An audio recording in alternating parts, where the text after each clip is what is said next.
Isang mapayapang araw sa iyo. Welcome sa Jesus the Messiah, isang pag-aaral tungkol kay Jesus. Pamagat ng pag-aaral. Si Jesu Kristo, ang Panginoong hindi nagbabago sa lahat ng salinlahi. Isang pag-aaral ayon sa kasulatan at teolohiya sa mga Hebreo Kapitulo 13 versikulo 8. Pangunahing talata, KJV. Si Jesu Kristo ay siya ring kahapon, at ngayon, at magpakailanman, mga Hebreo Kapitulo 13 versikulo 8. Panimula, namumuhay tayo sa mundong laging nagbabago. Ang mga pamahalaan ay tumataas at bumabagsak. Mabilis ang pag-unlad ng teknolohiya. Ang kabuhayan ay tumataas at bumababa. Ang mga ugnayan ay nagbabago. Ang pananaw ng tao ay nag-iiba sa bawat salinlahi. Maging ang ating sariling kalagayan ay maaaring magbago sa loob lamang ng isang gabi. Ngunit sa gitna ng mundong patuloy na nagbabago, nagpapahayag ang kasulatan ng isang maluwalhati at nakapagpapahinga na katotohanan. Si Jesu Kristo ay siya ring kahapon, at ngayon, at magpakailanman. Ang maikling talatang ito ay isa sa pinakamalinaw na pagpapatunay sa kalikasan ni Jesu Kristo na hindi nagbabago.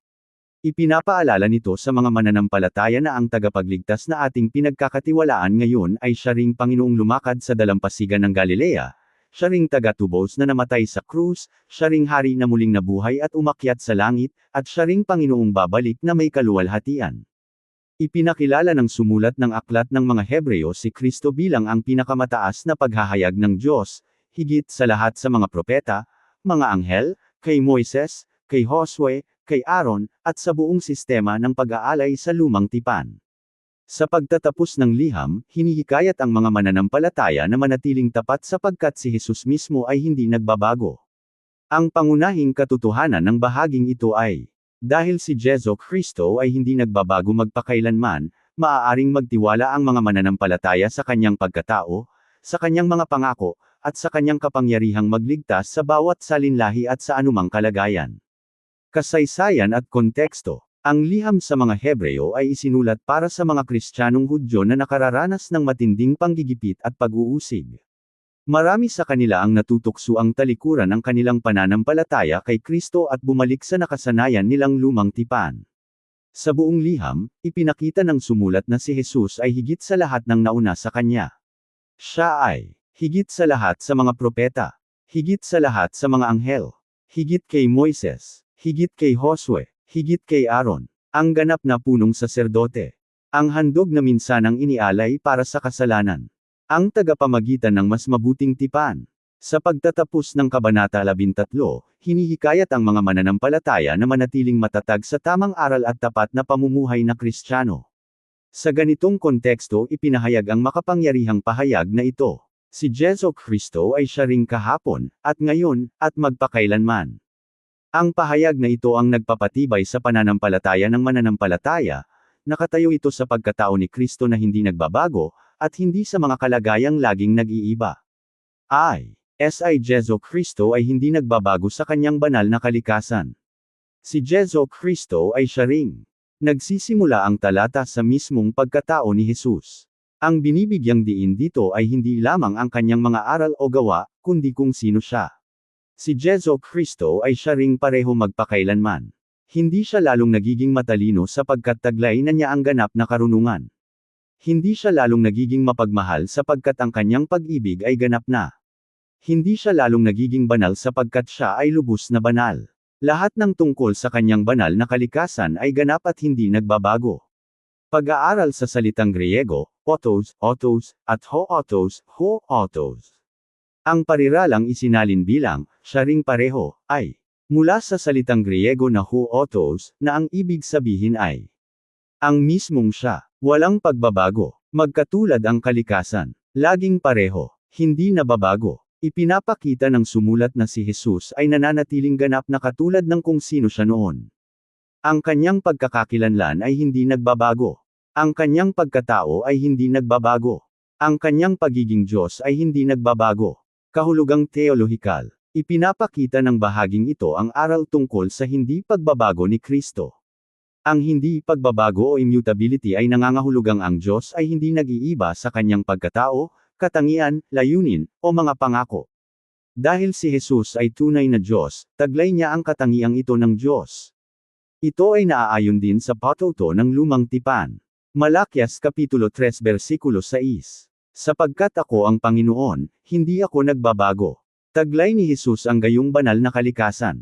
Siya ay tapat magpakailanman. Siya ay matuwid magpakailanman. Siya ay totoo magpakailanman. Siya ay mapagmahal magpakailanman. Ito ang nagbibigay sa atin ng ganap na kapanatagan. Ang ating pag-asa ay hindi nakasalalay sa mga pinunong nagbabago o sa kalagayang walang kasiguraduhan, kundi sa anak ng Diyos na hindi nagbabago. Paglalarawan. Isipin mo ang isang parola na nakatayo sa batuhan ng dalampasigan. Humahagupit ang bagyo. Umuugong ang hangin. Tumutama ang malalaking alon sa mga bato. May mga barkong dumarating at umaalis. Nagpapalit ang mga panahon. Ngunit ang parola ay nananatiling nakatayo, tapat na gumagabay sa mga mandaragat sa gitna ng kadiliman. Si Jesu Kristo ay higit pa sa anumang parola. Siya ang liwanag ng sanlibutan na hindi nagbabago, sa kabila ng mga bagyong humahagupit sa kasaysayan at sa ating buhay. Pagsasabuhay. Kapag ang buhay ay biglang nagbago, magtiwala sa pagkatao ni Kristo na hindi nagbabago. Alalahanin ang kanyang katapatan sa nakaraan. Manatiling panatag sa kanyang mga pangako para sa hinaharap. Itatag ang iyong buhay sa kanyang salita sa halip na sa mga nagbabagong kalagayan. Aral #1. Dahil si Jesus ay hindi nagbabago, maaari tayong magtiwala sa kanya ng may kapanatagan sa lahat ng yugto ng ating buhay. Pagpapasa ng mensahe. Mga kapatid, nakita natin na si Jesus ay hindi nagbabago sa kanyang banal na kalikasan. Ngunit ang kanyang hindi nagbabagong pagkatao ay tiyak na nagpapatunay din ng iba pa. Kung ang kanyang kalikasan ay hindi nagbabago, gayon din ang kanyang mga pangako. Ang tagapagligtas na tumawag sa mga alagad noong unang panahon ay tumatawag pa rin ngayon. Ang Panginoong nagpatawad sa mga makasalanan sa Ebanghelyo ay nagpapatawad pa rin ngayon. Ang punong saserdote na namamagitan para sa mga mananampalataya ay namamagitan pa rin para sa atin ngayon. Sa ikalawang bahagi, tatalakayin natin ang ikalawang punto, si Jesu Kristo ay hindi nagbabago sa kanyang mga pangako at sa kanyang kaligtasan, kasama ang mas malalim na pag-aaral sa salitang Griego, ugnayan sa kabuuang mensahe ng aklat ng mga Hebreo, katuparan sa lumang tipan, mga paglalarawan, praktikal na pagsasabuhay, at karagdagang mga bahagi ng pangaral. Amen. Maraming salamat sa pakikinig. Ako si Pastor Jeff Flores, nagsasabing sa Diyos ang lahat ng papuri. Isang mapayapang araw sa iyo. Welcome sa Jesus the Messiah, isang pag-aaral tungkol kay Jesus. Si Jesu Kristo, ang Panginoong hindi nagbabago sa lahat ng salinlahi. Kumpletong maneskrito ng pangaral na nagpapaliwanag ng kasulatan. Ikalawang bahagi. Ikalawang punto, ang mga pangako, pagiging saserdote, at gawaing pagliligtas ni Kristo na hindi nagbabago. Batayang talata, mga Hebreo Kapitulo 13 versikulo 8. Si Jesu Kristo ay siya ring kahapon, at ngayon, at magpakailanman. Pagpapasa ng mensahe. Mga kapatid, sa unang bahagi ay natutunan natin na si Jesu Kristo ay hindi nagbabago sa kanyang banal na kalikasan. Ang kanyang kabanalan ay hindi nagbabago. Ang kanyang pag-ibig ay hindi nagbabago. Ang kanyang kapangyarihan ay hindi nagbabago. Ang kanyang karunungan ay hindi nagbabago. Ngayon ay darating tayo sa isang magandang katotohanang nagmumula sa kanyang hindi nagbabagong pagkatao. Dahil si Jesus ay hindi nagbabago, ang kanyang mga pangako ay hindi nabibigo. Ang kanyang gawaing pagliligtas ay nananatiling ganap at tapos na. Ang kanyang pagiging punong saserdote ay walang katapusan. Ang kanyang biyaya ay laging handang tanggapin ng sinumang lumalapit sa kanya ng may pananampalataya. Ito ang dahilan kung bakit ang bawat mananampalataya sa lahat ng salinlahi ay maaaring magkaroon ng ganap na kapanatagan kay Jesu Kristo. 2. Si Jesu Kristo ay hindi nagbabago sa kanyang mga pangako, pagiging saserdote, at gawaing pagliligtas. Sa malaking bahagi ng liham na ito, ipinakita ng sumulat na si Jesus ang ating ganap na punong saserdote. Hindi tulad ng mga saserdote sa ilalim ng lumang tipan, ang paglilingkod ni Kristo ay hindi nagwawakas. Ang mga saserdote noong panahong iyon ay namamatay kalaunan, at ang kanilang tungkulin ay naipapasa sa iba. Ngunit si Jesus ay nabubuhay magpakailanman, kaya't ang kanyang pagiging saserdote ay walang hanggan. Ang tagapagligtas na namagitan para sa kanyang mga alagad noon ay patuloy pa ring namamagitan para sa kanyang simbahan sa kasalukuyan.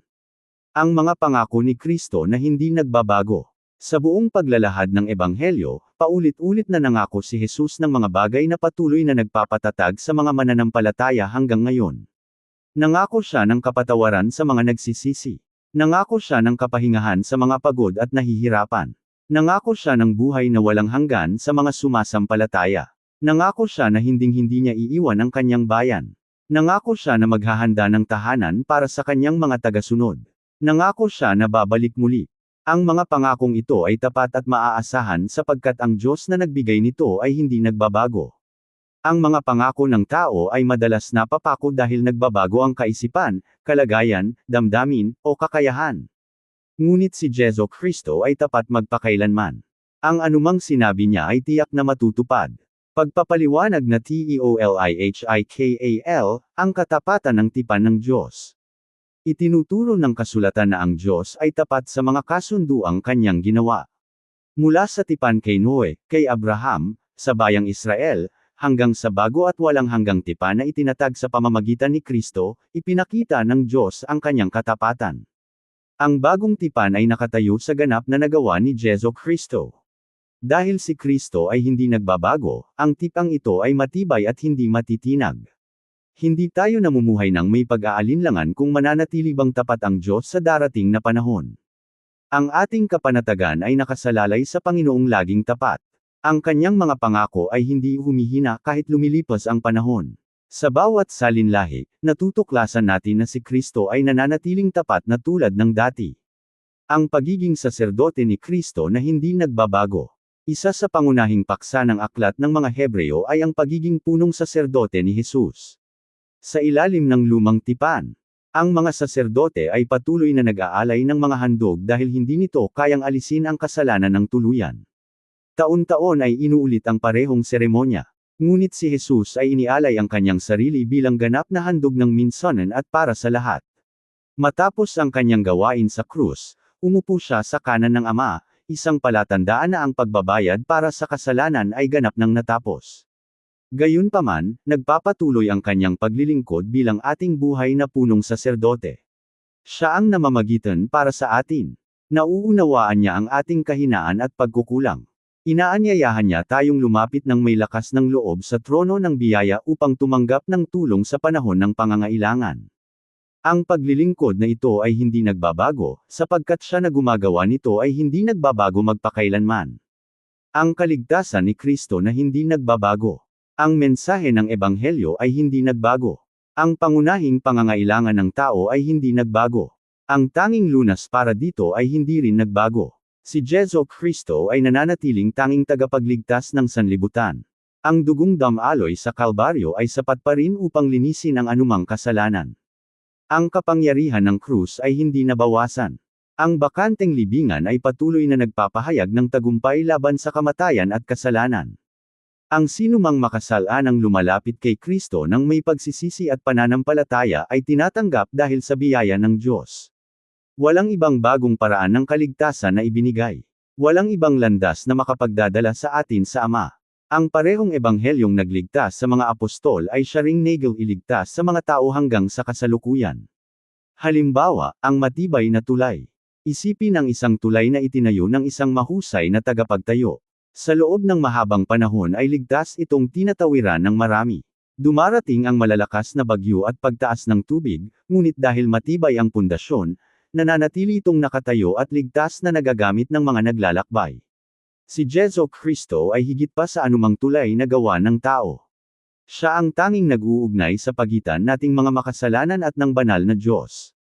Ang kanyang gawaing pagliligtas ay hindi humihina kahit lumilipas ang panahon. Sa bawat salinlahi, ligtas na nakatawid ang mga lumalapit sa Diyos sa pamamagitan ng pananampalataya, dahil ang ginawa ni Kristo ay ganap at walang kulang. Halimbawa, ang matapat na doktor. Isipin ang isang manggagamot na nakatuklas ng tanging lunas para sa isang nakamamatay na sakit. Mula sa iba't ibang panig ng daigdig ay lumalapit ang mga tao upang magpagaling. Ang lunas ay nananatiling mabisa dahil tumutugon ito sa tunay na sanhi ng karamdaman. Gayun din naman, ang kasalanan ang pinakamalubhang sakit ng sangkatauhan. Si Jesu Kristo ang tanging ganap na tagapagligtas. Ang kanyang biyaya ay patuloy na nagpapagaling sa mga pusong wasak. Ang kanyang pagpapatawad ay nagbabalik ng dignidad sa mga makasalanan. Ang kanyang kapangyarihan ay patuloy na nagbabago ng buhay ng sinumang lumalapit sa kanya. Kaugnayan sa mensahe ng buong aklat ng mga Hebreo. Sa buong liham na ito, paulit-ulit na hinihikayat ang mga mananampalataya na huwag tumalikod o bumalik sa dating kalagayan. Mayroong mga natutuksong bumalik sa mga seremonya at pag-aalay ng lumang tipan dahil sa hirap ng pag-uusig. Ipinapaalala sa kanila na hindi na kailangan ang mga anino lamang, sapagkat ang katotohanan na si Kristo ay dumating na. Ang lahat ng nasa lumang tipan ay tumutukoy na sa kanya, ang mga handog, ang mga saserdote, ang toldang tipan, at ang araw ng pagbabayad sala. Ngayong natupad na ang lahat ng ito kay Kristo, inaanyayahan tayong manatiling matatag at nakatibay sa Kanya. PAGSASABUHAY ng aral. Para sa bawat mananampalataya, kapag dumarating ang pagdududa, alalahanin na si Jesus ay hindi nagbago. Ang kanyang pag-ibig sa iyo ay hindi nakadepende sa iyong kalagayan o tagumpay sa buhay. Ang kanyang biyaya ay laging sapat. Ang kanyang awa ay bago sa bawat umaga. Lumapit ka ng may kapanatagan sa kanya, dahil alam mong tinatanggap niya ang sinumang nagtitiwala sa kanya. Para sa pamilya, itatag ang inyong tahanan sa mga pangako ni Kristo na hindi nagbabago, sa halip na sa mga kaugalian ng daigdig na laging nag-iiba. Ituro sa mga anak na ang kayamanan, katanyagan, at tagumpay ay lumilipas, ngunit ang salita ng Diyos ay nananatili magpakailanman. Gawing kaugalian ang pagsamba, panalangin, at pagbabasa ng salita ng Diyos upang maalala ng bawat isa na si Jesus ay laging tapat. Para sa kabataan, kayo ay lumalaki sa mundong mabilis magbago. Ang teknolohiya ay umuunlad, ang mga kaisipan ay nag-iiba, at ang pamantayan ng kabutihan ay madalas binabago ng lipunan. Ngunit si Jesu Kristo ay nananatiling pareho. Itatag ang inyong pagkatao sa Kanya at hindi sa mga uso o pananaw na lumilipas lamang. Ang buhay na nakatayo kay Kristo ay mananatiling matatag kahit gumuho pa ang iba pang bagay sa paligid. Para sa mga pinuno ng simbahan, huwag na huwag nating papalitan ang mensahe ng Ebanghelyo ng mga kaisipan ng sanlibutan. Ang pamamaraan ay maaaring magbago, ang kagamitan ay maaaring magbago, at ang gusali ay maaaring magbago, ngunit ang mensahe tungkol kay Kristong namatay, muling nabuhay, at darating muli ay hindi kailanman dapat mabago. Ang tunay na paglilingkod ay laging nagtuturo sa tao na lumapit sa tagapagligtas na hindi nagbabago. Pagpapahayag ng katotohanan. Mga kapatid, ang ating kapanatagan ay wala sa pamahalaan. Wala rin ito sa kayamanan o kakayahan ng tao. Wala rin ito sa ating sariling lakas. Ang ating kapanatagan ay nasa kay Jesu Kristo. Ang Kristong nagpagaling sa mga may sakit noon ay may kapangyarihan pa ring magpagaling ngayon. Ang Kristong nagpatawad sa mga makasalanan ay nagpapatawad pa rin ngayon. Ang Kristong nagpatahimik sa malalakas na bagyo ay naghahari pa rin sa lahat ng pagsubok ng ating buhay. Ang Kristong nagtagumpay laban sa kamatayan ay naghahari bilang hari ng mga hari at Panginoon ng mga Panginoon. Dahil siya ay nabubuhay, mayroon tayong pag-asa. Dahil siya ay naghahari, mayroon tayong kapanatagan. Dahil siya ay hindi nagbabago, hindi tayo dapat matakot sa anumang darating na panahon. Amen. Maraming salamat sa pakikinig. Ako si Pastor JHEFF Flores, nagsasabing sa Diyos ang lahat ng papuri. Isang mapayapang araw sa iyo. Welcome sa Jesus the Messiah, isang pag-aaral tungkol kay Jesus. S.I. Jesu Kristo, ang Panginoong hindi nagbabago sa lahat ng salinlahi. Kumpletong maneskrito ng pangaral na nagpapaliwanag ng kasulatan, ikatlo at huling bahagi. Ikatlong punto, si Jesu Kristo ay hindi nagbabago sa kanyang misyon at walang hanggang pagiging Panginoon. Batayang talata, mga Hebreo Kapitulo 13 versikulo 8. Si Jesu Kristo ay siya ring kahapon, at ngayon, at magpakailanman. Pagpapasa ng mensahe. Mga kapatid, sa buong mensaheng ito ay nakatayo tayo sa isa sa pinakadakilang pahayag sa buong kasulatan. Si Jesu Kristo ay siya ring kahapon, at ngayon, at magpakailanman. Sa unang bahagi, natuklasan natin na si Kristo ay hindi nagbabago sa kanyang banal na kalikasan. Sa ikalawang bahagi, natutunan natin na ang kanyang mga pangako, ang kanyang pagiging saserdote, at ang kanyang gawaing pagliligtas ay hindi kailanman nagbabago. Ngayon ay darating tayo sa ating huling katotohanan. Si Jesu Kristo ay hindi nagbabago sa kanyang misyon at sa kanyang walang hanggang pagiging Panginoon. Dahil siya ay hindi nagbabago, ang kanyang layunin para sa simbahan ay hindi nagbabago. Ang kanyang ebanghelyo ay hindi nagbabago. Ang kanyang kaharian ay hindi nagbabago. Ang kanyang paghahari ay hindi nagbabago. 3. Si Jesu Kristo ay hindi nagbabago sa kanyang misyon at walang hanggang pagiging Panginoon. Sa buong panahon ng kanyang paglilingkod dito sa lupa, ipinahayag ni Jesus na siya ay dumating upang hanapin at iligtas ang mga nawawala. Ang misyong iyon ay hindi nagwakas sa kanyang muling pagkabuhay. Matapos mabuhay na mag-uli, inutusan niya ang kanyang mga alagad na ipahayag ang ebanghelyo sa lahat ng bansa. Sa ngayon, mahigit 2,000 taon na ang lumipas, ang simbahan ay patuloy pa ring nagdadala ng parehong ebanghelyo dahil naglilingkod tayo sa parehong Panginoon. Ang mga kultura ay nagbago na. Ang mga imperyo ay umusbong at naglaho na. Ang mga wika ay dumami na. Ang teknolohiya ay umunlad ng higit pa sa inaakala ng tao. Ngunit ang misyon ni Kristo ay nananatiling ganap na katulad ng dati. Ang luwalhatiin ng Ama sa pamamagitan ng pagtubo sa mga makasalanan at paggawa ng mga alagad sa buong sanlibutan. Ang pagiging Panginoon ni Kristo ay hindi nagbabago. Ipinapahayag ng kasulatan na si Jesus ay hindi lamang tagapagligtas kundi siya ring Panginoon. Ang kanyang kapangyarihan ay walang hanggan. Ang kanyang trono ay hindi matitinag. Ang mga hari ay dumarating at umaalis. Ang mga pamahalaan ay nagbabago. Ang mga pinuno ay tumataas at bumabagsak. Ngunit ang paghahari ni Kristo ay nagpapatuloy magpakailanman. Dahil si Jesus ang naghahari, ang mga mananampalataya ay maaaring mamuhay ng may kapanatagan kahit sa panahong puno ng kawalang kasiguraduhan. Ang simbahan ay hindi pag-aari ng alinmang bansa o sistema ng pamamahala.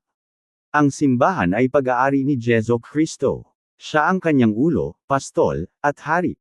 Walang kapangyarihan sa lupa ang makapagpapabagsak sa kanyang kaharian. Pagpapaliwanag na TEOLIHIKAL, ang walang hanggang kaharian ni Kristo. Isa sa mga pangunahing paksa ng aklat ng mga Hebreo ay ang higit na kadakilaan at katatagan ni Kristo. Ang lumang tipan ay tumuturo patungo sa darating na katotohanan. Ang bagong tipan naman ay nagpapakita na ito ay natupad na kay Kristo. Gayun din, ang mga kaharian sa lupa ay pansamantala lamang. Ngunit ang kaharian ni Kristo ay magpakailanman. Ang kanyang paghahari ang katuparan ng mga pangako sa lumang tipan tungkol sa darating na Mesiyas. Siya ang ipinangakong anak ni David na ang kaharian ay hindi magkakaroon ng katapusan. Ang kanyang kapangyarihan ay sumasakop sa bawat lahi, wika, pangkat, at bansa. Dahil ang kanyang kaharian ay walang hanggan, ang mga mananampalataya ay may pag-asang hindi matitinag. Ang ating kapanatagan ay hindi nakabatay sa tagumpay na panandalian lamang kundi sa walang hanggang paghahari ni Jesu Kristo. Ang misyon ni Kristo ay ipinagpapatuloy sa pamamagitan ng kanyang simbahan. Bagamat umakyat na si Jesus patungo sa langit, ang kanyang misyon ay nagpapatuloy sa pamamagitan ng kanyang bayan. Ang simbahan ay tinatawag na ipahayag ang ebanghelyo ng may katapatan hanggang sa kanyang pagbabalik. Ang ating pamamaraan ay maaaring iangkop sa iba't ibang kultura at panahon. Ngunit ang mensahe natin ay hindi kailanman dapat magbago. Ang ebanghelyo ay nananatiling nakatuon sa kabanalan ng Diyos, kalagayan ng tao bilang makasalanan. Pagkamatay ni Kristo alang-alang sa mga makasalanan. Ang kanyang muling pagkabuhay sa katawan. Kaligtasan dahil sa biyaya sa pamamagitan ng pananampalataya. Ang panawagan sa pagsisisi at pagiging alagad. Dapat labanan ng simbahan ang tukso na baguhin ang mensahe ng ebanghelyo upang umangkop sa nagbabagong kagustuhan ng lipunan. Ang katotohanan ay hindi nagbabago sapagkat ang Diyos ay hindi nagbabago. Halimbawa, ang bituing hilaga. Sa loob ng mahabang panahon, ginagamit ng mga mandaragat ang bituing hilaga upang maglakbay sa malawak na karagatan. Maaaring matakpan ito ng mga ulap tuwing may bagyo, ngunit ang kinalalagyan nito ay nananatiling hindi nagbabago. Dahil ito ay matatag, nalalaman ng mga manlalakbay ang tamang direksyon ng may katiyakan. Si Jesu Kristo ay higit pa sa anumang bituin. Sa mundong puno ng kalituhan at kadiliman sa espiritual, siya ang nananatiling matibay na sandigan ng katotohanan at pag-asa. Ang sinumang nakatingin ng matibay sa kanya ay hindi maliligaw ng landas. Halimbawa, ang pundasyon ng bahay.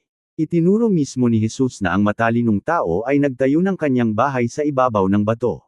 Dumating ang bagyo sa parehong bahay. Bumuhos ang ulan sa parehong bahay. Hamampas ang hangin sa parehong bahay. Ang pagkakaiba ay nasa pundasyon.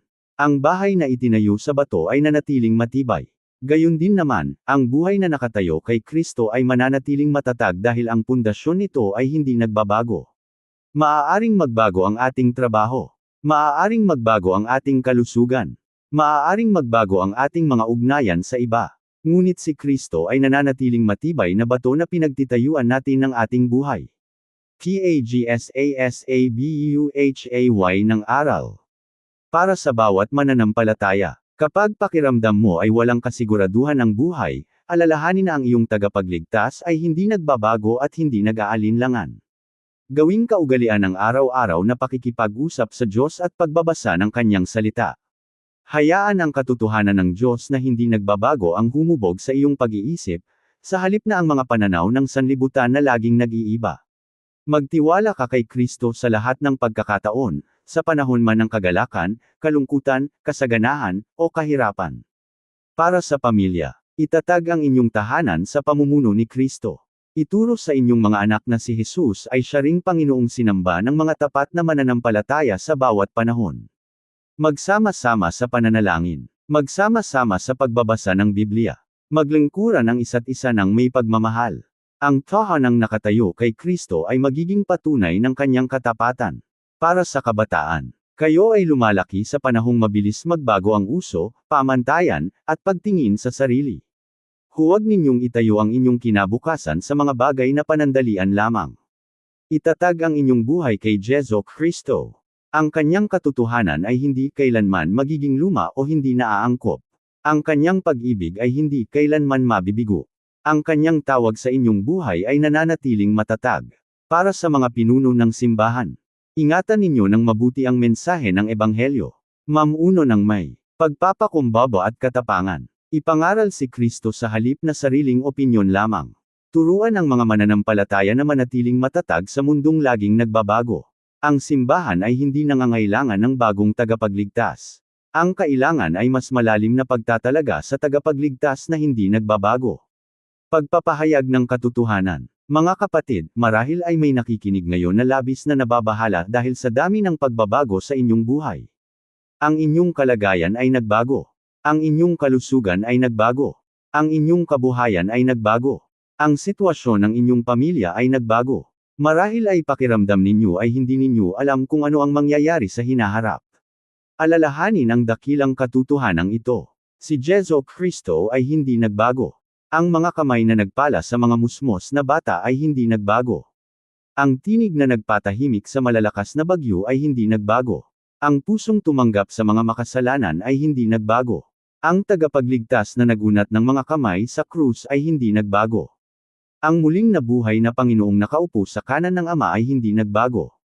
Ang hari na darating muli ay hindi nagbago. Siya ay nananatiling tapat. Siya ay nananatiling maawin. Siya ay nananatiling makapangyarihang magligtas. Siya ay karapat-dapat sa ating lubos na pagtitiwala. Pagtatapos. Sa pagtatapos ng ating pag-aaral sa mga Hebreo Kapitulo 13 versikulo 8, alalahanin natin ang tatlong dakilang katotohanang nagpapatibay sa ating pananampalataya. Una, si Jesu Kristo ay hindi nagbabago sa kanyang banal na kalikasan. Ang kanyang kabanalan, pag-ibig, katotohanan, karunungan, at kapangyarihan ay nananatiling ganap magpakailanman. Pangalawa, si Jesu Kristo ay hindi nagbabago sa kanyang mga pangako, pagiging saserdote, at gawaing pagliligtas. Ang kanyang biyaya ay nagililigtas pa rin. Ang kanyang pamamagitan ay nagpapatuloy pa rin. Ang kanyang mga pangako ay nananatiling totoo. Ang kanyang ebanghelyo ay patuloy na nagbabago ng buhay. Pangatlo, si Jesu Kristo ay hindi nagbabago sa kanyang misyon at walang hanggang pagiging Panginoon. Patuloy niyang itinatag ang kanyang simbahan. Patuloy niyang tinatawag ang mga makasalanan sa pagsisisi. Patuloy siyang naghahari bilang hari. Babalik siya ng may kaluwalhatian ayon sa kanyang pangako. Huling hamon. Ang sanlibutan ay patuloy na magbabago. Ang inyong kalagayan ay magbabago. Ang inyong katawan ay magbabago. Ang mga bansa ay magbabago. Ngunit si Jesu Kristo ay hindi kailanman magbabago. Kaya't ilagay ninyo ang inyong kapanatagan sa Kanya. Sundin siya ng may katapatan. Paglingkuran siya ng may kagalakan. Ipahayag siya ng may lakas ng loob. Hintayin siya ng may pag-asa at pananabik. Ang Kristong hindi nagbabago ay karapat-dapat sa ating buong pusong paglilingkod at pagtatalaga. Panawagan sa PAGLAPIT sa Diyos. Kaibigan, marahil ay ginugol mo ang iyong buhay sa paghahanap ng kapanatagan sa mga bagay na hindi naman nagtatagal. Ang salapi ay hindi makapagliligtas sa iyo.